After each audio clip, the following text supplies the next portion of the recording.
So how many of you own a business or in sales of any kind? Raise your hand. How would you feel if Monday morning when you got to the front door, there were people lined up down the street on one knee saying, please sell me your stuff? And you say, well, I'll have to check your credit. Wouldn't that be an interesting way to be? See, if you and I had done as good a job selling our stuff as the banks have selling Americans on believing debt is necessary to exist and debt is necessary to prosper, now we go in to buy their product on bended knee. We go in and say, please sell me your debt. And then when they approve us to buy their product, it's like getting accepted to a country club that nobody can get in. You know, it's like, I've got a plutonium card. I was accepted. Isn't it? That's tremendous marketing. It's called a negative sale. When you can get someone wanting something, take it away from them so they chase you to get it. That is powerful because everybody wants to get into a crowded restaurant, don't they?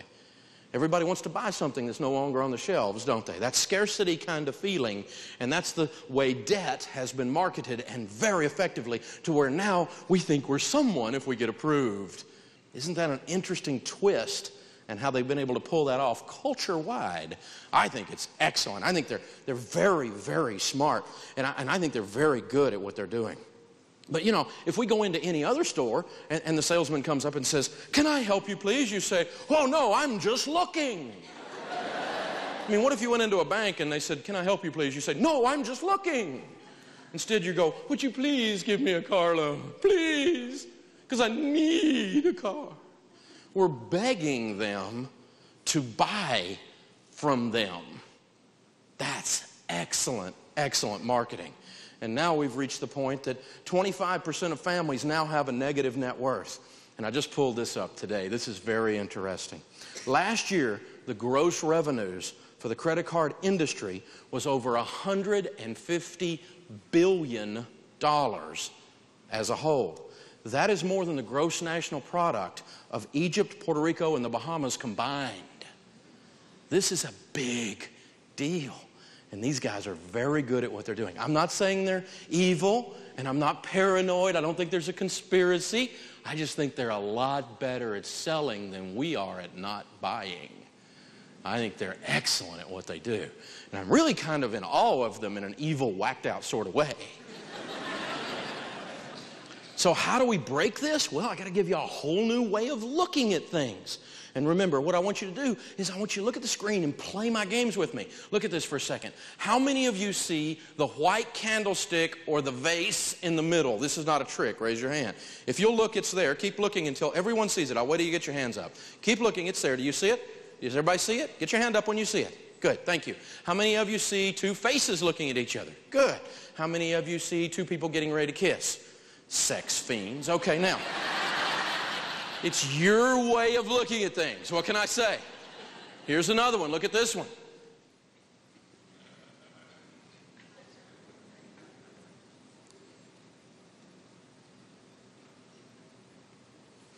I am nowhere. I am now here. Your eyes saw one immediately. You're either lost or you have arrived. Now, I don't know which it is, and we're not getting into the psychological mumbo-jumbo of that garbage, right? But the bottom line is your eyes saw one quickly, didn't they? And then when we showed you the other one, you went, oh, there it is. Now, you could see that little thing 15 years from now, and your eyes will immediately see one, and your brain will say, there's another one. Wait a minute, let me look for the file. And then it comes forward and drops into the RAM, the short-term memory, and you'll go, oh, there's the other one. I remember now. I am nowhere. I am now here. The rich rules over the poor, and the borrower is slave to the lender. Slave to the lender. You see, what happens to most of us is we get out of school and we get married, right? No, this is not marriage. But Sharon and I, we got out of school. We had a little bit of a student loan debt. We had too much on a MasterCard and a lot on an Amoco card because when I was in college, I bought a couch on my Amoco card. I don't think you're supposed to do that, are you? Guy said it was okay, though. And we started off our lives broke. You remember when you started off broke. We ain't got money, honey, but we got love. Good thing, too, because we ain't got no money. And we were eating off a card table, driving a 1902 Pinto, just getting our lives started. You remember. And that's about the time all those Pintos were blowing up. I don't know if any of you remember that or not.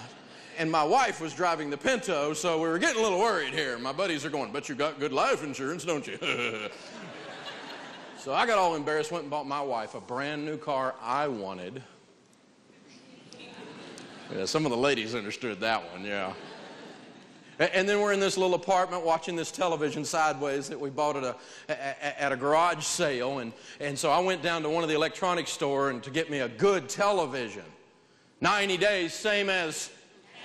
Yeah, you know about that, because I'm a finance major. I'm going to get that free money. I'm going to use that free money. I'm going to beat them up. And I bought a stereo television, which meant I had to get a stereo. And then I had to get an entertainment center to put all this stuff in. Now, we're in a one-bedroom flea-bag apartment eating off a card table, but we have a stereo system shaking 8-block area. Priorities, baby, priorities. And that's how we started off our lives. And then our friends came over and said, "Oh, you've been married 20 minutes and you haven't bought a house yet? Oh, renters go to hell. Oh, you can't be a renter. Gotta buy a house, gotta buy a house, gotta buy a house, gotta buy a house, gotta buy a house." Now listen, I want you to get a house, but broke people shouldn't buy a house. That blessing will turn into a nightmare. And so we went and we got a house with nothing down, because that's what we had to put down, nothing. They called it creative financing. We thought it was creative. Here we got no money, we signed our name and got a house. This is just good. Isn't America, what a country. And we bought a house in the same neighborhood that I grew up in. You see, Larry Burkett used to say, we spend the first 5 to 7 years of our marriage trying to attain the same standard of living as our parents.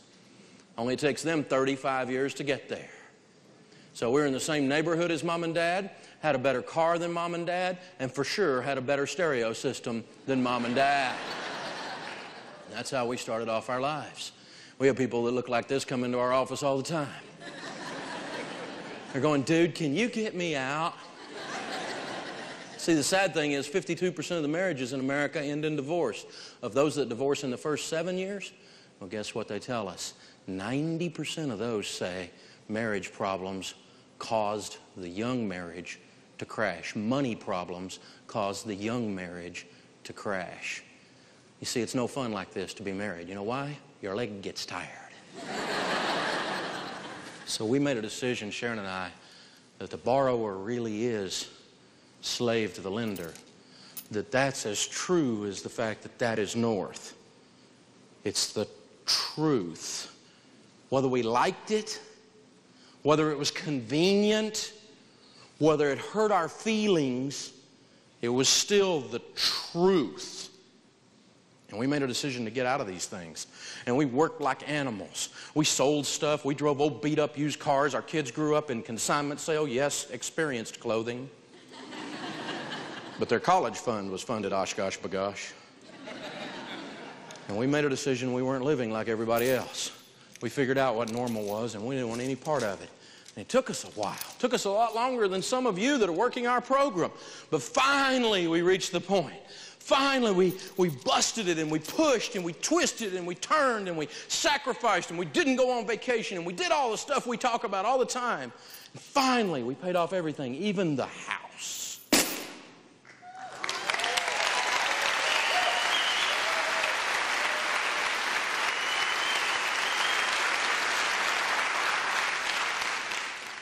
You know what you can do if you don't have any payments? Anything you want. You know how hard it is to make money, save money, give money, and invest money when you don't already have everybody else's name on your money before it comes in? It's easy to make money, save money, give money, and invest money when you don't have someone else's name on everything you have. When all the money comes in and all the money goes out and only the names are changed to protect the innocent, it takes all the fun out of the deal. But Dave, what about? And that's what I get when I go around the country talking about debt. People generally go, "Yeah, debt's a bad thing, and we borrow too much in America." We get that, Dave. We understand. And it's a concept and a philosophy and a theology. We grasp that. But Dave, what about? And then there's their little thing that they think is different. And we all used to get these "but Daves" so much that we finally, on our talk radio show, the Dave Ramsey Show, we started doing a "But Dave" theme hour, where you could call in and ask me about your "But Dave." And we would go into it, and I started hearing, and what I started realizing is that people not only had believed the overall myth that debt was the way to win with money, but they had all of these very specific little lies built into the big lie that they had believed. We call them myths. If you spread a lie, tell it often enough and loud enough, eventually it becomes accepted as the truth. So what we're going to do in this lesson is we are going to debunk the myths. Myth number one: if I loan money to a friend or a relative, I am helping them. Now, after I do this, occasionally I'm going to point out to you, and if I point out to you and you see on the screen a myth, you're going to yell myth. If you see up there a truth and I point out to you, you're going to yell truth. And that's only if I point, so because we don't do it all the time, there's a bunch of them to go. But we'll start with this one. This is a myth. Definitely, because you and I both know that the truth is the relationship will be strained or destroyed. 57% of Americans, when polled, say they've seen a friendship or a relationship end because of loaning money. 63%, Bankrate.com says, have seen someone skip out on repaying a loan to a friend. If you've ever loaned someone money at work, you give them $50 to help them get through till payday. Have you ever noticed how they really don't sit near you in the lunchroom? It kind of changes the relationship because you're no longer just friends. You're now master and servant. Well, I didn't feel that way. Doesn't matter how you feel. There's an underlying spiritual and emotional truth regardless of how you feel. You've changed the relationship. You loan your children money. Thanksgiving dinner tastes different until your children get the money paid back because they're eating not with their mom and dad, not with the grandparents of their children, but with their master. And turkey just doesn't taste the same when you eat it with your master. Oh, well, it's not that way in our family. See, what that's called is denial and stupidity. The reality is this is how it really works. Loaning money to someone, a friend or a relative, doesn't help. We have popped that myth. All right.